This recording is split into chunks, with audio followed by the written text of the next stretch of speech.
Third Eye Fitness coming at you guys. This is part 2 of my cutting series for this year, 2023.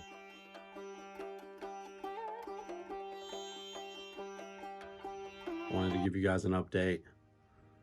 So if you haven't seen part 1, I'll link it up here.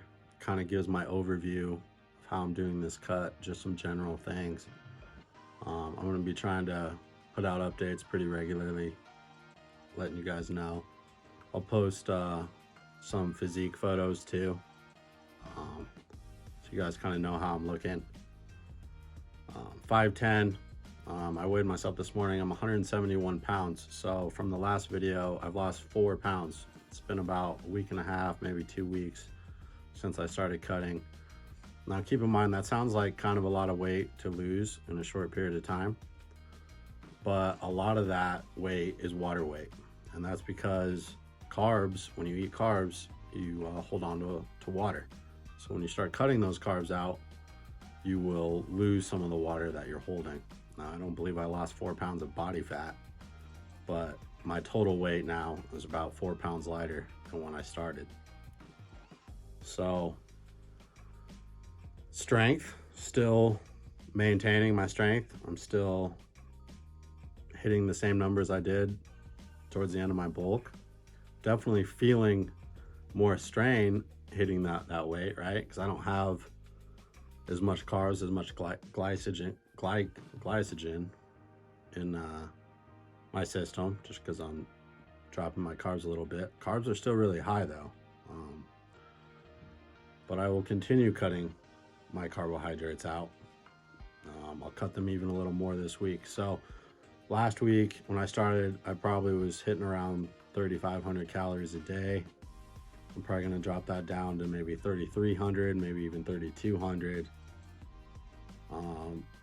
from carb sources. My fat and protein will stay the same. If I decide to drop my carbs a little more, I'll up the protein. I try to up my protein intake when I'm cutting, so to help preserve the muscle that I have. You know, as I've mentioned in the previous video, cutting for me is a gradual thing, and it's really really about trying to maintain the muscle that I have. I'm not planning on being able to put on more muscle, but I'm trying to preserve the amount of muscle loss that happens. You know, this is for natties, you know, lifetime natural here. So when you cut, you're gonna lose some muscle. You're gonna lose some strength that just comes with it. Also got a tattoo. It's kind of hard to see in the process of getting this leg sleeve. So that took me out. This leg sleeve has been brutal. Anyone who has their full leg done, mad respect to you. I have my entire back done. As you can see, my neck, back of the neck, and honestly, this leg tattoo has been the hardest that I've had in terms of recovery, just how painful it is. It seems to take a long time to heal. I think that might be because your leg is further away from your heart. You don't get quite as much circulation as you do with your upper body. So yeah, you know, normally I can get away with taking just a few days off from the gym after a tattoo session. Keep in mind, these are full day tattoo sessions. You know, I'm not going in for a couple hours. These are 6, 7, 8, 9 hour sessions that I do, depending how long I can sit. And yeah, this last one took me out probably 5, 6, maybe even an entire week before I was able to hit the gym again. So that kind of set me back a little bit, but I wanted to throw that in there. My current split. So what I'm kind of doing a unique split here.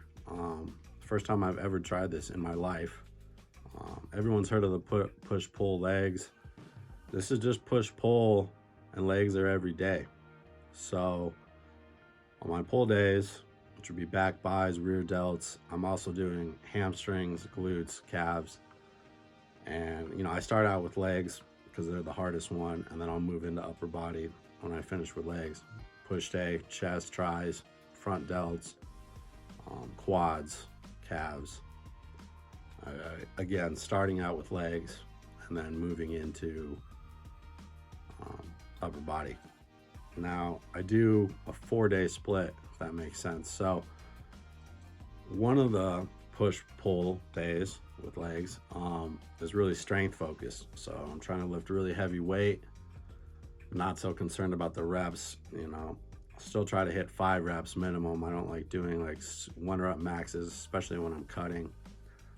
I don't really like doing it when I'm bulking either, but when you're cutting, you need to be more conscious of injury, right? Because your calories are lower, you're in a deficit. So it's really not the time to be like breaking strength records and stuff. So I lift heavy because I want to maintain that muscle that I have. And so, you know, 5 to 8 reps is like the sweet spot for me on the strength days. And then on the second push-pull legs of the week is more of a hypertrophy day. So between 12 and, you know, 15 reps for the bigger muscles, and then, you know, all the way up to 20 reps for the smaller muscles like your delts. You know, a rule of thumb, guys, a little tip, the smaller the muscle, the less weight you really need, and you can really focus more on high reps and good form, of course. And the larger the muscle, you know, like your legs and your lats, you still want to lift really heavy, and you can keep your rep ranges, you know, in that 8 to 15. I wouldn't go higher than 15 with the bigger muscle groups. So yeah, that's the current split. I'll probably continue that split throughout this entire cut. It's 4 days, right? And then if I'm feeling good, right, and I want to hit a 5th day that week, that 5th day will be accessories. So like abs, mainly focusing on abs, but also some forearms and some calves. And then that would make it a 5-day split if I decided to throw in abs. It just depends how I'm feeling that week, what's going on. So yeah, the split kind of looks like, you know, push, pull, abs, and then restarting, right? So I'm still focusing on compound movements. That's going to be the key throughout this whole cut. The isolation stuff, you know, like the stuff that just targets single muscle, like a bicep curl, for example, that comes last. You know, those have their place, but it's those heavy compound lifts that's really going to keep the size that you have. And the accessory work and the isolation work is just more of an extra. That's how I look at it. So I always do my heavy compounds first. I recommend you do too. And then you can move on to the isolation. Now, one exception to this rule, if you want to pre-exhaust something. So for example, you don't feel like going super heavy with squats, like barbell squats, you could pre-exhaust with like leg extensions.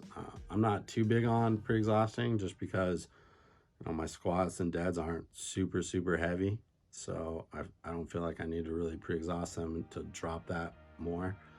But if I am feeling weak that day or tired that day and I don't want to, you know, squat or dead 315, I will pre-exhaust with stuff. So yeah, like I said, I'll post some physique photos, how I'm looking. You know, it's kind of hard to tell the difference between now and when I started my cut, because these changes are small. I'm giving myself plenty of time to cut. You know, I want to be at my end goal for this cut by May, which is generally earlier than I would normally, but I have some events happening in May that I want to be sliced and diced for. So yeah, just a little update here. I'll post again next week or the week after. If you guys have any questions, you know, please write them down below in the comments. I get back to everybody. You know, if you don't want a public communicate with me, you can always send me an email or a message too. Happy to answer any questions you guys may have. You know, I know cutting can be kind of overwhelming for some people, but I really try to enjoy this process. I don't try to get in the mind state of dreading my cut. Now, when the calories get even lower, for me, it gets harder and harder, and obviously the energy levels go down. So I'm not as happy of a person, but you know, I try to enjoy this process. I think mind state is huge, and that's also why I recommend doing it gradually. You know, if you cut your calories too fast, you're gonna immediately feel noticeably different. And I'm trying to minimize that. So the more gradual you go, the better. I still have not incorporated cardio. That will probably happen around week 4 in my cut. I like doing all sorts of type of cardio. I live in Colorado, so I live the typical kind of Colorado healthy, active lifestyle where I like hikes and stuff. It's hard in the winter, but right now the only cardio I'm doing isn't even for me. It's I walk my dog, twice a day. Try to get some steps in that way. I also am on my feet a lot on my regular day job, so I'm burning calories that way too. But eventually, probably in the next couple weeks, depending on how the scales look and how my weight loss journey is going, I will implement cardio after my lifts. And the reason I do them after I lift is because I'm saving that glycogen I have in my system for my lifts, and then cardio comes after, which in my opinion helps with fat burning. Once you deplete your glycogen, your body's looking for other sources to find energy to do your cardio, and ideally you want that to be your body fat. So I like high intensity cardio and low intensity cardio. I don't think I think that's really a preference thing. I think you can have a successful cut doing one or the other or both. The high intensity cardio I like to do is generally like, back when I used to play basketball, competitive sports, I like not doing high intensity like in a gym. I don't really feel like sprinting on a treadmill. I do love hill sprints when I can find a good hill, But if I'm doing cardio in the gym after my lift, I'll hop on the Stairmaster. That's my favorite low intensity type cardio. And I don't go at a crazy pace. Those Stairmasters, because you're basically lifting your body weight each step, it'll get you sweating pretty good, pretty quick, at least for me. So when I start that, I'll probably start, slow, 15 minutes, pretty easy. And then towards the end of the cut, maybe bump that all the way up to 30 minutes. So it's not a crazy amount of cardio. I'm still letting diet do the majority of the work. I'm not going to the gym twice a day. I'll do it all in one session. But I feel like you let diet do the heavy lifting, and then the cardio's there just like icing on the cake. No pun intended. But yeah, eating super clean. My main carb sources right now are sweet potatoes, white rice. Those are my favorite when I'm bulking too, but the portions have just come down. I'm eating a lot of fish as I do when I bulk. I like salmon and cod. I like the more expensive fishes too, but I can't afford to necessarily eat those in higher quantities. So like tuna is a staple for me, especially when I'm at work. I'll take 2-3 cans of tuna and eat those when I'm at work. I also like chicken and turkey as well, but I'd say fish is my number one protein source I'm going through this cut. So yeah, thank you guys so much. I'm gonna start a playlist here so you can kind of watch the 2023 cut in order. I suggest you watch the first video. I kind of go over some general things.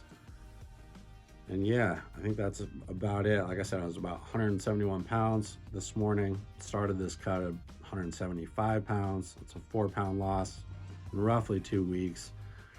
I had to take some time off for the tattoo. I'll be going again for the tattoo next month. It's just I'll go once a month until this leg sleeve is finished. It's a pretty invasive tattoo. Takes me out for a while.